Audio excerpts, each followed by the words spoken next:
Shout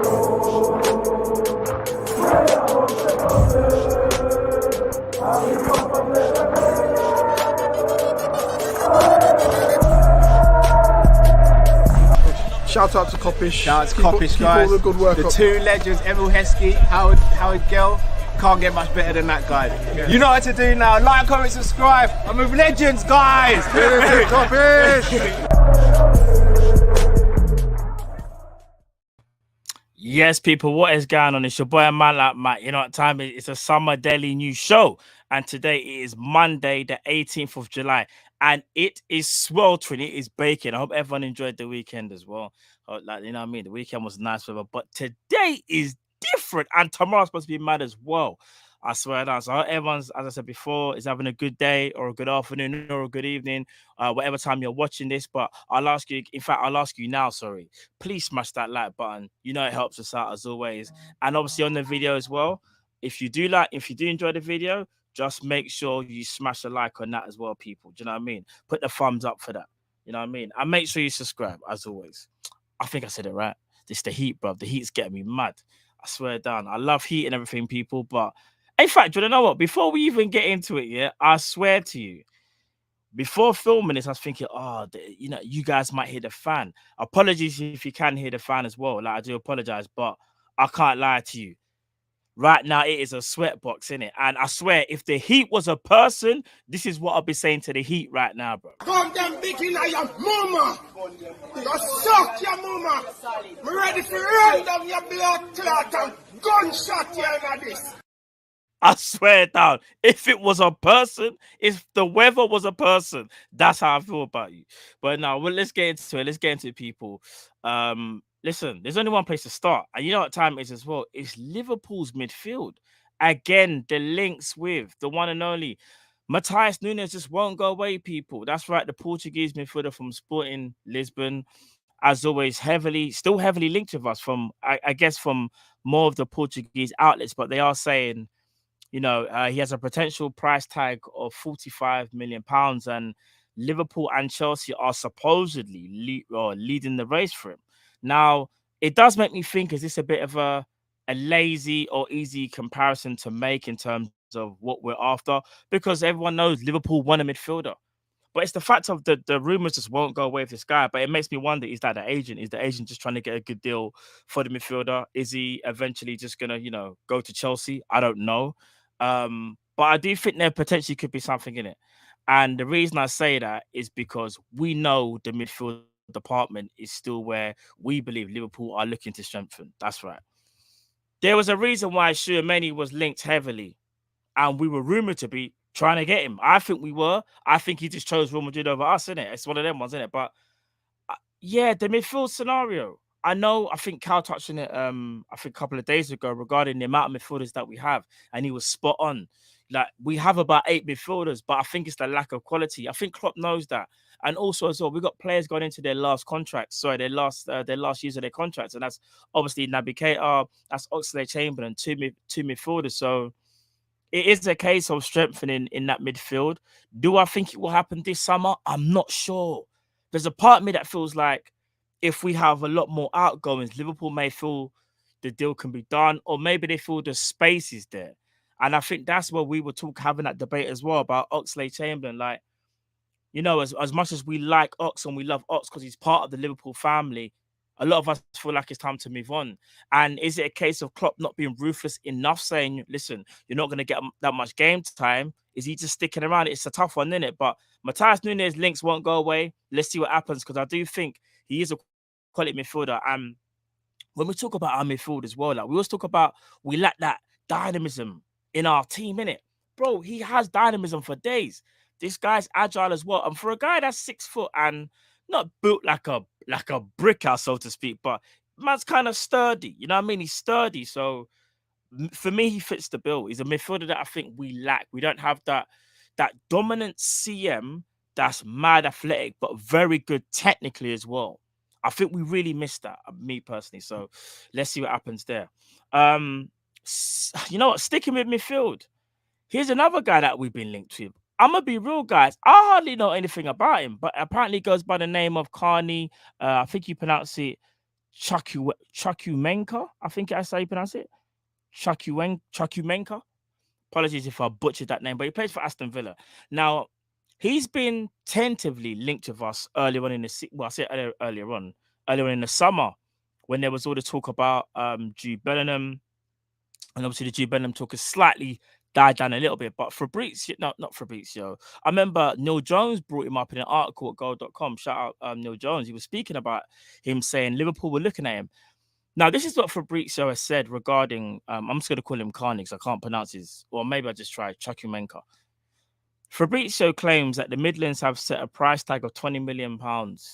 It's about to enter the final year of his contract at Villa Park. A host of European clubs are said to be pushing for signature, with the likes of Barcelona, Paris Saint-Germain, and Borussia Dortmund all keen. I remember actually Neil did say Borussia Dortmund he thought were the favourites at that one point. But Fabrizio suggests that Barcelona are currently leading the race, although reports earlier this summer linked Liverpool with the England Youth International. And that refers back to Neil Jones at goal.com, who he says that Liverpool are looking at him. And it remains to be seen what actually happens. Now, I'll be honest, people, like I said before, I don't know anything about him. All I know is that he plays for Aston Villa and he's an up-and-coming player. But I know more about, obviously, like Jacob Ramsey, who I obviously saw a lot more of last season. I'm quite surprised he hasn't been linked. But at the same time, you can tell Jacob Ramsey is one of those players where it will take a massive bid to get him because he's definitely going to be in Villa's first team plans. Whereas maybe Chukwuemeka isn't, or should I say Carney, maybe he isn't, and maybe he wants that first team football that he craves. Maybe it's a similar situation like Pogba back in the day when he was at first at Man United, where he felt like he was too good to play and he wasn't playing out. I'm not too sure, but that's maybe another name to look out for. I'll say that. Moving on now. Hey, Ben Davies, you know. Man said the hologram is on the verge of signing for Rangers. Liverpool agreed a fee over the weekend for about 4 mil. And I can't lie to you people, I'm surprised he was even still here. Obviously, he was on loan last season at Sheffield United in the Championship. I didn't really follow him and saw how he done. But the article in the Echo does say Blackburn Rovers, Stoke and Burnley were all understood to have registered their interest, while Middlesbrough, Chris Wilder wanted to take the former Preston man to the North East. However, it's the Scottish Premier League side who appear to have won the race for Davies is set to bank an initial 3 million with a further 1 million add-ons. And that relates to team-based performances. Now, obviously, we signed Ben Davies in the season where we ran out of centre-backs because they were all injured, and we signed Kabak as well. And it was a weird one. No one really understood it because we didn't know anything about Ben Davies. It's kind of weird buying from the Championship, a league below, that jump as well. It's not even like you're potentially buying from a relegated Premier League side. So everyone was skeptical. We never saw him. Like, it's weird that we never saw him, like, in a competitive, like, game. I'm trying to think, did we actually see him play a competitive game? I don't think we did, you know. I know Kabak played some games, and that's when him and Nat Phillips kind of formed a partnership along, and then you had Reece Williams kind of join the party as well. That is kind of mad. I can't even front how we didn't play no games, but it goes to show you that was maybe a weird one from FSG and Jurgen as well. We got to put them all in the same boat right here, and we can't just say FSG. But yeah, it's kind of weird that Ben Davies, but apparently sources have stressed that his impressive level of professionalism throughout his time at Merseyside, despite his lack of opportunities. I believe Klopp is disappointed with how the move panned out. A transfer to the Scottish Giants is being viewed within the camp as a great opportunity for the 26-year-old. All right, he's only 26. With Liverpool having already recruited the initial 500,000 some fans whose loan deal with the Blaze last season, it means the Reds will earn 9 times what they paid for him less than 2 years ago. That is kind of mad still. Big up Ben Davies, though, because, again, that must not have been easy for your career. You've gone to an amazing club like Liverpool. You know what I mean? You want to play for us and you don't play. So if everyone's talking about your professionalism and how you carried yourself, fair play to you, brother. And I hope the move does work out. So it does look like Ben Davies is on his way to Rangers. And last but not least, I want to finish off with the one and only Joe Gomez, who just recently signed a new deal. And Joe Gomez was also speaking about, you know, how he felt before he signed that new deal. So speaking to the Echo again, Gomez, when he was talking about, you know, transfer rumors. He said, I can't dispute I heard about these rumors, but until things are concrete with my representatives, I take it all with a pinch of salt. Any interest is flattering, but I don't really see it as much as of a distraction, because until I make my decision, the external noise is just that. It's external. Once I got my head around what I wanted to do, my son, my son and his me. Sorry, I butchered that. Let me read that again. Once I got my head around what I wanted to do, my son and his me understanding the challenge and wanting to rise to it.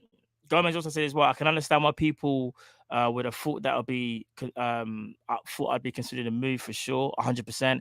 It's apparent from my age now, and based on my opportunities in the past, there was definitely still a decision for me to make. I guess you could see it as crossroads, but speaking to the club, I knew it was an important decision for me to make. Fundamentally, the opportunity that I have here and the platform and the chance to be at this club, one that is hard to walk away from. Essentially, it was me accepting the fact that I've got to take on the challenge. I like that from Joe Gomez. I really do. That's fighting talk right there. Because let's be real, I was one of the first to say, like, in fact, I won't even say that. There was a few of us that said Joe Gomez could walk because he's not getting that game time that he probably does deserve. Yes, he's coming back from a, I think it's the patella injury, innit? The bad injury that he had, but at the same time, he's a top international player, and you want to play. And at his age, I think it was 25 now, Joe Gomez. Like, he's at that age where he needs to play. And it's going to be interesting because I think Matip's only got 2 more years on his deal. And I'm unsure if Matip's going to sign that extension, because Matip's obviously pushed on a bit as well, just like Virgil.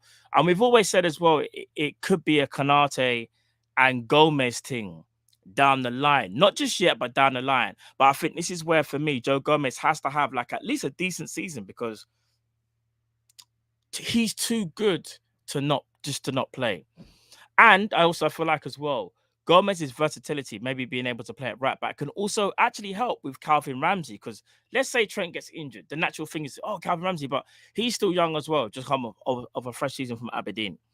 He as well needs time. So Gomez can help in that department. And I think Gomez's experience, even for his age, will only help Liverpool going forward. So big up to Joe Gomez. And me and Drifty have had the amazing feat of meeting Joe Gomez as well. One time we went out to Anfield. So big up Joe as well. We know the type of guy you are. So we're just grateful that you've re-signed. Do you know what I mean? So blessings to you, brother. Do you know what I mean? And just have a great season.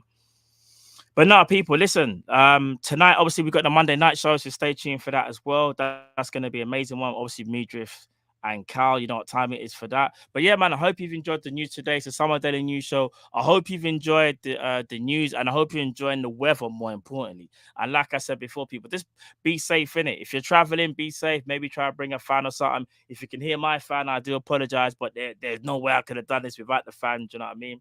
So, but blessings to everyone. Love as always. It's man like Matt. It's Team Kop-Ish. We'll see you again for another one. Take it easy. I'm out. Peace.